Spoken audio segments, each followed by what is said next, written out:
سلام ifade bana. Zaten خفته با ما این سیری بود بشینه که عشان خفته ما این سیری نه نهار چکنه ولی ساعت 8 خدا کرده به امید تو سیری بود که 15 تا از پاییز بود بکشتم ماشاءالله اول لاخت بیچم همین زگان عاشق سیری بیجی سیری غلیو بگنجه انم همین سیری بود بیش من زرده بود که بگنیم انا بیشترم نهار خورش کنم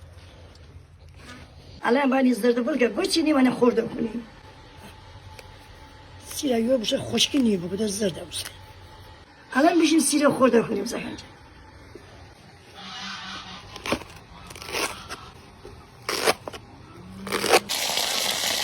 ایتا دنه پیاز کرده دکنم مرغ میه انی بوی بده بگیره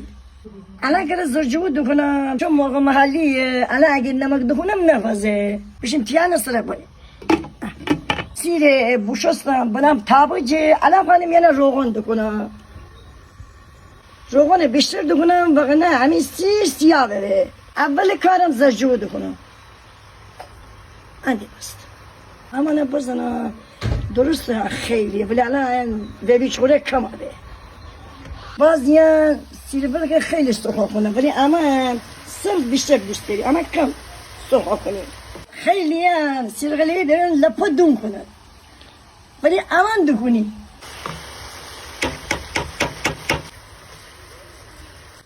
نمک الان دکنی جلوتر دکنیم سیر سیاه ببه به به به سیر تازه و ساده بگم خورده کن خوشمزه 6 تا تخم مرغ بیشکنم دکودم از جاجه یعنی روی فلفل فکودم هم دکودم سیر برکجه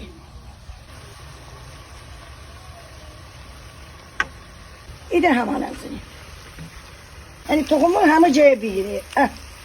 چند دقیقه نخیم تا هم ببانده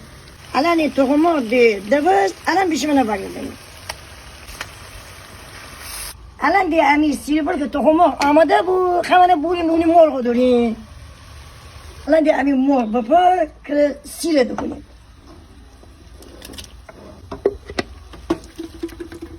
سیره که دکنیم مرغ جه نیم ساعت 40 دقیقه خوری جوش کنه بادم های زکن جان سیر غلی مرغ محلی مرا یه چیز دیگه دیسته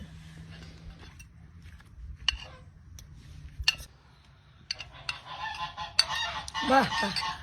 خیلی خوشمزه چکولید بخوردید قلب قرمز هم عمله پادشی می دست دار نمونه زه